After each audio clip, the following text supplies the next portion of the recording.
السلام علیکم ورحمۃ اللہ وبرکاتہ. نحمده ونصلي على رسوله الكريم اما بعد فاعوذ باللہ من الشیطان الرجیم. بسم اللہ الرحمن الرحیم. وقال رسول اللہ صلی اللہ علیہ وسلم اصحابی کالنجوم بأیہم اقتدیتم اہتدیتم او کما قال علیہ الصلاۃ والسلام. اللہ نے زینت بخشی ہے افلاک کو روشن تاروں سے. اللہ نے زینت بخشی ہے افلاک کو روشن تاروں سے.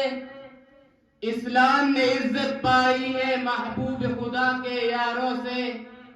ابو بکر عمر ہے شمع بصر، عثمان و علی ہے قلب جگر، حضرت کے ہے منظور نظر، پھر کیوں نہ محبت چاروں سے. ہوتے وہ جفا کیوں پوچھ ذرا غداروں سے. تعریف صحابہ ثابت ہے قرآن کی 300 پاروں سے. محترم سامعین کرام اور قابل قدر نوجوانوں، آج کی اس مبارک محفل میں آپ جیسی شخصیات کے سامنے صحابہ کرام کے فضائل و مناقب اور ان کی کارہائے نمایاں کا ذکر کرنے کی جسارت کر رہا ہوں. لیکن اس سے قبل میں انبیاء سابقین کے اصحاب کے مختصر حالات بیان کرنا چاہتا ہوں. برادران اسلام، اللہ تعالیٰ نے انسان کو پیدا کیا اور نسل انسانی کو سطح عرض پر منتشر کیا. خدا تعالیٰ نے ان کے درمیان کم و بیش 1,24,000 انبیاء علیہ السلام کو بھیجا، جنہوں نے بے عقل انسانوں کو زندگی گزارنے کا طریقہ بتایا اور ان کی بھرپور طریقے سے ذات واحد کی طرف رہنمائی فرمائی. لیکن ہر نبی کی امت کی فکر اور ان کا ایمان، جذبہ، جوش، ولولہ، طرز عمل مختلف تھا. کتنی ایسی قومیں وجود میں آئی جنہوں نے اپنے نبی کے لائے ہوئے مذہب کو ترک کر کے بے دین اور غلط راستوں کو اختیار کر لیا. کسی نے روحانیت کو اختیار کیا، کسی نے بت پرستی شروع کر دی اور کوئی ستارہ پرست ہو گئے. اور اقوام مختلفہ نے اپنی نبی کی محبت و احترام کو حصول دنیا اور ذاتی منفعت کی خاطر درکنار کر دیا. بہت سارے تو نعوذ باللہ اپنے نبی کو قتل کر دیا اور منزل شدہ قطب صاحب کو جلا کر راکھ کر دیا اور ان کے حکام و مسائل میں تحریف و تبدیل شروع کر دی، وہ بھی اس طریقے سے کہ دودھ کے پانی اور شہد کے اعلیٰ سے بدل دیا. برادران اسلام، یہ تو امم سابقہ کی حالت تھی.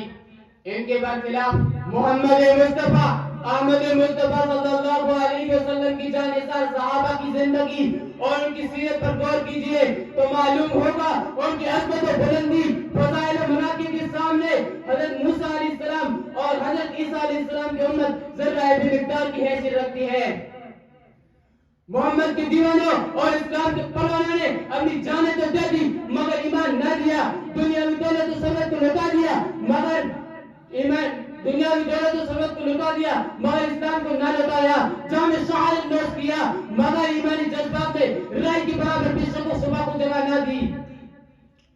اپنے کل میں خدا کی محبت کے ساتھ کسی کو شریک نہیں کیا.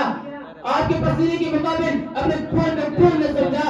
اپنی اولاد کو قربان کرنے کی باری آئی تو اسے قربان کر دیا اور اپنی جانیں قربان کرنے کی باری آئی تو اپنی جانیں قربان کر دی.